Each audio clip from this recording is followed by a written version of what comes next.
the scriptures you see on the screen, or at least are about to pop up really soon, are the basis for how this video is going to go. Whatever it means to be preachy, I am gonna be that. So there are people who believe in the Old Testament only, so this video is probably not for you either if you're not interested in knowing about the New Testament. I don't know why I was about to say Real Testament, because I'm Old and New Testament King James Version. But we're going to focus on the end times on this video. Okay. So that gets you into the second story that's coming up. Also, an image is about to form on screen, and this image is a pretty good idea of the direction that this conversation is going to go. So if you're ready to be hypersensitive, and if you don't want to have this conversation, I'd advise you to jump off the video now. But if you are, let's get started. Counterculture, I would argue, is one of the biggest things that has lured kids and young people away from a religious upbringing, okay? Or what we call the belief in God. Because it acts as a substitute and gives you a sense of euphoria, a sense of immortality, which we'll touch in the second story. It gives you a sense of being on top of the world and that there's no consequences for anything. I can remember in 2011, and I believe it was Texas, when this pole dancing for Jesus so-called worship came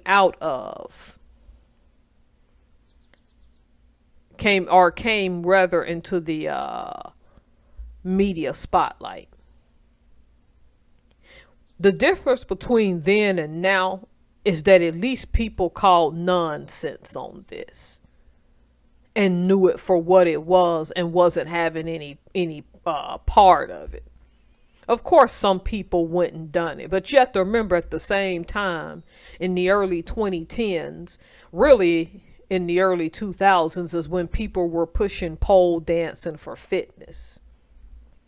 See, when people want to be lukewarm and they still want to do what they want to do and don't want to change, they'll mix the sacred and the secular.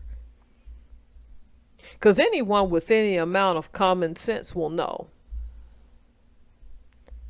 that this is not what Jesus really represents. I'm reading the Gospels right now. As a matter of fact, I'm actually still in the book of Matthew.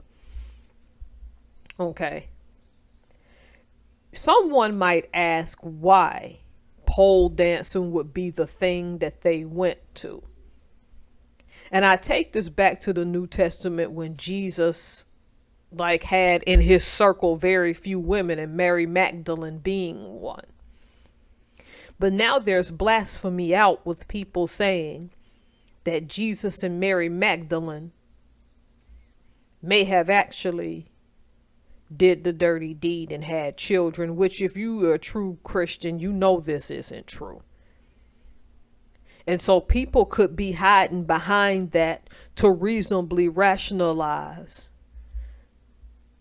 the sexual nature of pole dancing, which they probably didn't do in ancient times, but they did some form of it. Seductive type of work, because we know what Mary Magdalene was known for. If you don't know, go look it up, because you know on YouTube I can't say certain things a certain way. And since a woman has suffered not to teach in the church, which I absolutely back, I'm just giving you an instance as to why this isn't cool. See, the reason I bring this first one up, and there'll be a second story momentarily, okay? Because the entry gave you a glimpse into the second one. People have been building on this foundation for a long time. of conveniently mixing Jesus with their sin and forgetting that he was practically sinless the entire time he was on this planet. Just because he forgave seedy behaviors, that doesn't mean he forgave you and told you you could still do it. And I'm sure a lot of us on these videos do a lot of stuff we're not supposed to do, but we know there's a fine line of blaspheming the person who died for our sins. And this is where the line is going to be drawn, okay? So people been merchandising this for a while now, but in the 2011 when this came out, I can remember the amount of outrage it got from people. I think there was even a few atheists that were like, what are you doing? Because the tenets of the belief of this does not support this lifestyle. This is a person who just wanted to swing on a pole and use Jesus as an excuse of it. But believe it or not, there are still people actually going to so-called worship by dancing on a stripper pole and also believing you can save souls that way. It's getting out of hand, right? But let me give you another example as to why counterculture, besides this, pole dancing, is bad. The Church of Ambrosia in San Francisco does not come out and outright say it's a Bible-believing church, but it uses the mega church formula in order to push that members can come in and use DMT, which is a form of ayahuasca, or which is a chemical that comes out of ayahuasca.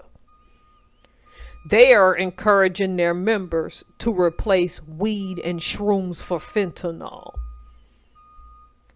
The so-called pastor used to be a computer geek turned drug pusher, by the way I read it. And he says to heal the fentanyl crisis, you got to get people who are on shrooms and weed. And I think he has what's called his 3 sacraments, still using church language. DMT, which I mentioned, is linked to ayahuasca. I think shrooms is the second one and weed is the third one. Admitting that he uses the mega church model, which he didn't exactly say that, but that's what he implied. Each member must pay a $10 fee just to join as a member. And then each time you step in the church, you cannot come in to the Church of Ambrosia without paying $5 per visit. Sounds like a mega church, right? They get their tithes and offerings right at the door. Can't blame them for being consistent, right? But let's get to how they're trying to treat mushrooms, or shrooms I should say, as ambrosia. See, this goes back to ancient times when people believed in the Greek and Roman gods and goddesses, right? See, ambrosia is that thing that either brought to you or represented immortality. And from that day on, when people traveled the globe, they sought that immortality through things like the fountain of youth. But see, this guy is smart, because they're saying, as of this writing, that his mega church has 106,000 members, and that technically in the United States in the present, his mega church has the highest number of members in the entire country. They say this dude is doubling Joel Osteen. He's lapping him by leaps and bounds, which means he certainly has to be lapping Creflo Dollar and TD Snakes. I put those scriptures up in the beginning because if you're a perceptive person, you'll know people coming in many forms of Christ. And though this guy doesn't say they open Bibles and things, unlike the pole dancing for Jesus who says, we're just ministering to people and gonna bring people to Christ. At least the Church of Ambrosia doesn't make that claim. But they still looked at your mega churches, your Kenneth Copelands of the world, okay? Your Jesse Duplantises of the world, your Creflo Dollars of the world. They still looked and took a good look at those mega churches to make their money off of a solution. See, ambrosia being or meaning immortality, okay, is just this guy's way of saying you have control of your immortality. Which in all actuality, once you die, there are only one or two places you're going, and that's going to depend. Your immortality will never depend on getting off fentanyl about taking shrooms and weed. Simply because if you go and do your research, there's long-term effects to those uses as well. But my question is, if you want to do what you want to do, why do you either have to attach Jesus to it or imply that the gospel is attached to it? Why don't you just go do what you want to do? You want to take them psychedelics and go live and be peace and love and do what you want to do? Do it. If you want to swing around that pole, swing to there's no tomorrow, contort your body in different sexual ways, do it. Why does there have to be a religious component to it? That part of it I never have and never will grasp. Like, why do y'all have to do that? It bothered me for years until I found these scriptures in Matthew, and it makes sense. The deception has to take place for it all to come to an end. See, I don't like your abomination and your blasphemy. But what I dislike just as much is that you know you're deceiving people. But then again, people don't allow themselves to think about this. Before I let y'all go, I remember years ago, because I don't remember the lady's name now, thankfully, that I went to Olympic College with, that said she came out of the 1960s peace and love and was one of the nicest ladies you'll ever meet. But that woman used about every drug you can name. And mind you, before I finish telling this story, because it's very short, okay? This was my first time when I was going back to college and I wasn't good at math and I was taking remedial math courses, and that's where I met her.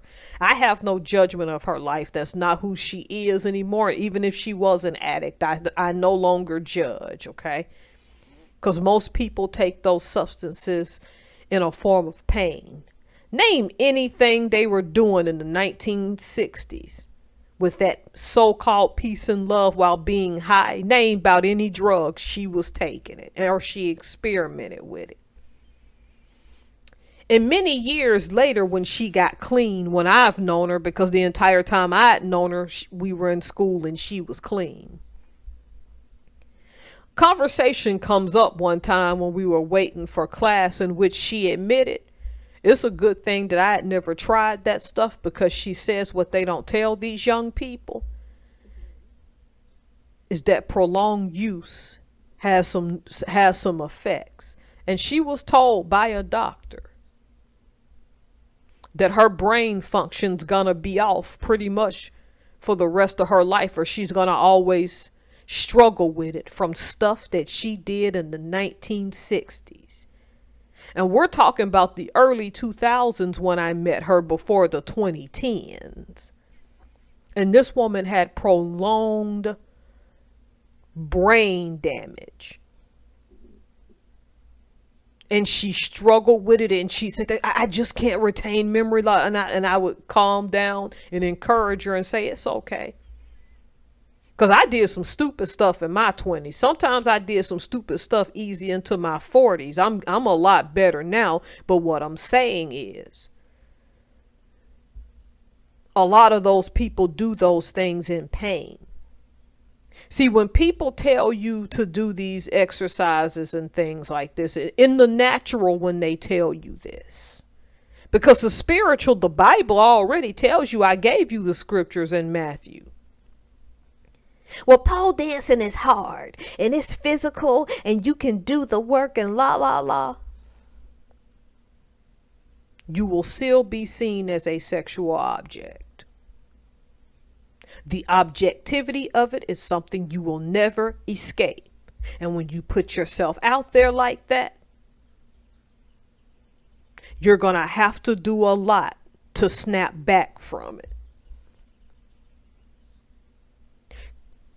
The same with drugs. You don't know right now. Because even with weed, shrooms, I don't know. It's been proven that things can happen to you in the long run. What she conveyed to me is, you think you're having fun getting high right now? Depending on how far you take it, it may come back to get you for the rest of your life. Because mind you, when I met her, she had to been in her early 50s, I believe. And it's sad to know that at the time, something you did when you were in your late teens, early 20s, thought you were having fun, is now causing you brain damage. And every time you do your homework, half the time you're not going to retain memory because you're trying to be a better person. Go do what you want to do, okay? Just quit hiding behind God to do it. Hiding behind Jesus to do it. Because you're only making your judgment that's coming worse.